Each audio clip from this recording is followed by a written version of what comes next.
Good morning, London, and hello to the world. My name is Zach Wotton. And I'm Tanya Wen, and welcome to the Daily Talk. We're wishing you a warm welcome on today's show. Now for today's headlines. Millions of British people are expected to head to the polls today for the local elections. More than 4,000 councillors in 146 councils will be standing for the election across England. There are severe delays on the M1 due to climate change protesters blocking the roads, but also the Prime Minister had to apologise recently for attending an illegal gambling event in which he states he did not realise it was an illegal gambling event. And finally, a man aged 24 has been found dead with several stab wounds in Lewisham after a so-called pub fight broke out. Police have launched a murder investigation and are seeking any information the public can provide. And it's all kicking off. In the Premier League, the newly promoted team Millwall are shooting into the lead with a 9 point, clearing above the current champions Wigan Athletic. Now, Zach, I heard you're a Liverpool supporter. How do you feel about this? Well, Millwall are having a very lucky season in regards to both financial and playing abilities. You know, after nearly going bankrupt last season, their buyout from Apple was a saviour for them. You know, they managed to secure many players due to their financial increase from the company. We saw them destroy Liverpool 4-1 last night, sadly. That's crazy. With assists from both Messi and Mbappe, shooting both 4 beautiful goals through to Ronaldo with some lovely finishes. With all this money now, it's just a question of who is going to stop them and when is it going to happen. I completely agree. Clubs like Millwall and Scunthorpe are on the rise in the Premier League. It's shaking the football world by a lot. After the football debt 4 years ago, we also had news that Jose Mourinho will be making a return to his former club. Now, Zach, I don't know how you'd feel about his possible return. Well, after the liquidation in 2018, I would like to see Mourinho revive the club again. But it's just a question of who will join him. You know, will they move back if the boss would revive their old club? Or would they just stay where they are? Because we've had teams go to opposing teams from Man United. They've gone abroad. You know, the club's been split up.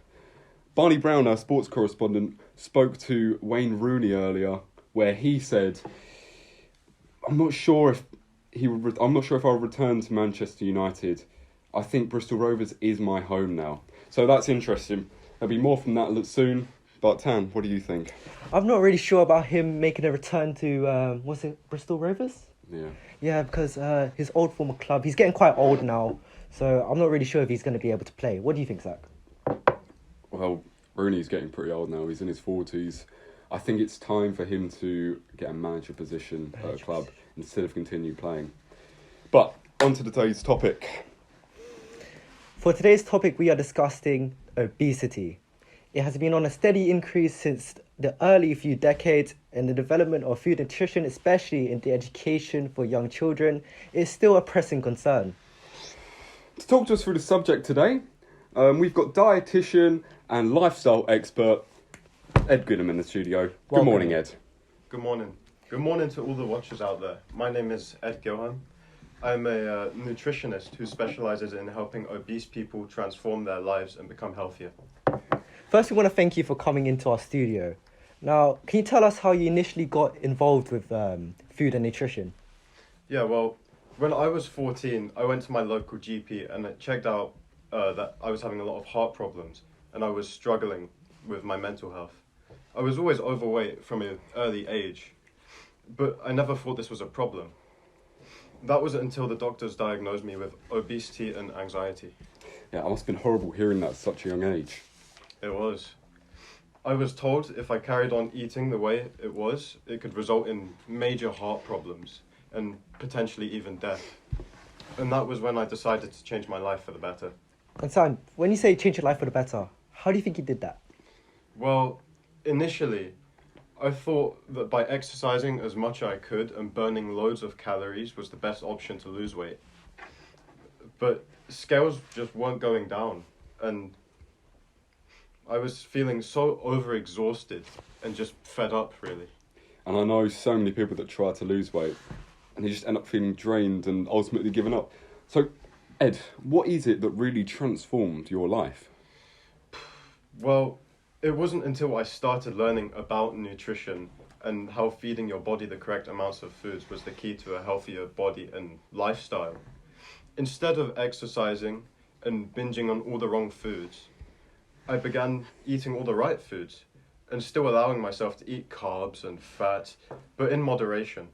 I also introduced 3 lots of 45-minute exercises, including routines that also included incline walking, high-intensity interval training, and weight training. I mean, you changed your lifestyle so all of a sudden, so quickly. So how did your body react?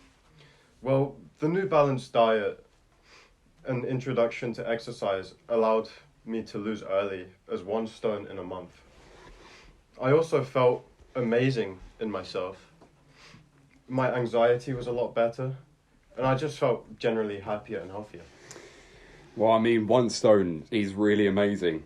And the fact that your mental health got much better, it just proves that there's a link between being happy and healthy.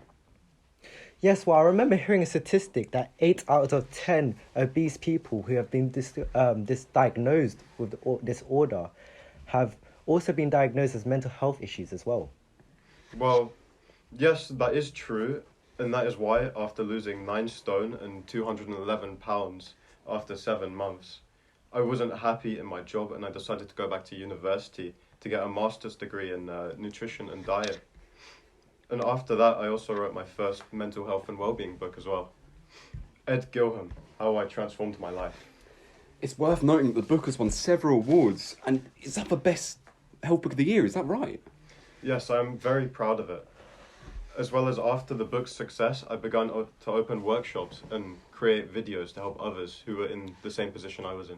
Now, I'm not sure if you realise, but the French have actually enforced laws into tackling childhood obesity. Do you think we should implement that into the UK, just like the French have done? I was looking into the French regulations, and in terms of tackling obesity, I found it quite interesting. I'm not certain if we would respond as well in the UK. I completely agree with you. The standards in the UK are completely different to the ones that the French may have. I'm not certain if we would respond as well as they have done. I'm not sure. So we've actually got a little video from our ground rep who is currently in France making a salad. So let's take a look. Hello, I'm here in France, in Paris, and we're here to solve the obesity crisis in the UK by learning the French way of life. I'm here with Chef Herbie, a classically trained chef from Paris. Hello. So I understand that you want to learn how to make the perfect salad. Yes, a salad, a perfect balanced meal for the UK people. So what we're going to do is start with we got the basics, but apple, cucumber, carrot, Tomato, everything. Exactly. Everything you need. We start with the pepper. Give it a nice cut.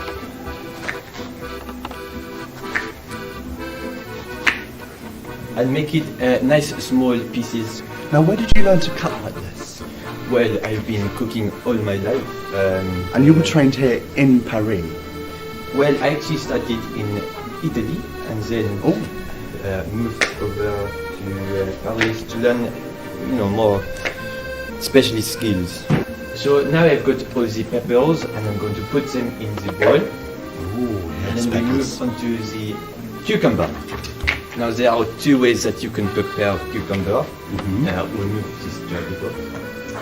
Either you give it a nice side cut like this, makes it very premium, or you can do a simple cut like this. 2 techniques, but both are very effective. We move on to the carrot. I'm going to wash this quickly.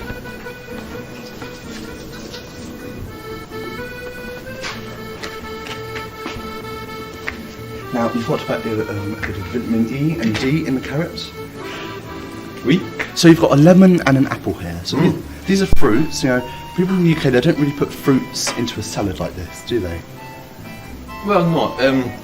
It is most typical that the British people have potato or something like that. Yeah, very good. But a bit of apple in a salad goes a very long way. All you have to do is cut it in half. So you get the apple and you peel it in Get the lettuce, cut it up fine. Oui, bonjour. Lemon, seasoning, garnish.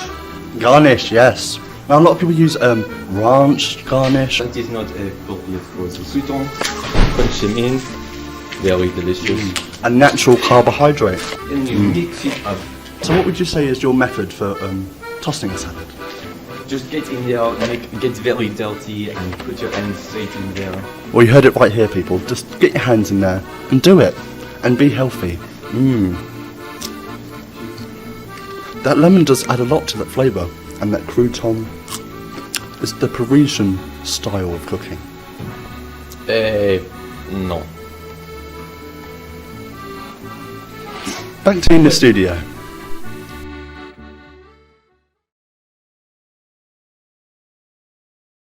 And that was our report from Joe Fisher, who is currently in France, reporting on how the French are tackling obesity at this current moment.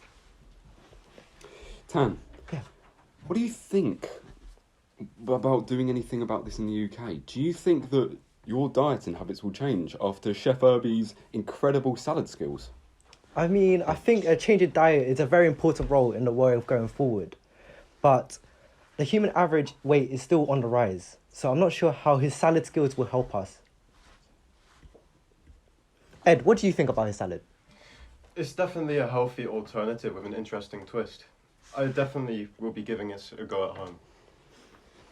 Do you think that these interesting recipes, along with the own healthy twist, will encourage all people of all ages to create a healthier lifestyle? Yes, adding a healthy twist to our meals at home would be like an incentive to eat healthier and enjoy the foods we love. Do you think the poor choices you made at the start really had an effect on your anxiety? I think so. I was anxious about life in general, so I did not care about what I ate. That then led me to feel anxious about my obesity, which developed because of my careless eating habits. And what would you say to anyone who might be in a similar situation to you before? Always speak to someone about your anxiety, which before it gets worse. Even the smallest issues can grow when left too long. Would you say not speaking about your anxiety caused your anxiety development to skyrocket and make basically your eating habits feel a lot worse than they actually were? Yes, I feel like if I spoke out a lot sooner, I would not have been in the situation I was in. And how well do you think that people are being educated with a healthier lifestyle? Because parents and carers are doing enough to teach children on these topics. What do you think? We do our fair share of educating people on these issues, but at the same time, I feel like we're not doing enough. So what do you think we can do to educate people more on a healthier lifestyle? Well, I'm not saying they're not doing enough. It's just they need to explain it to the younger generation a bit more in a much healthier and friendlier way.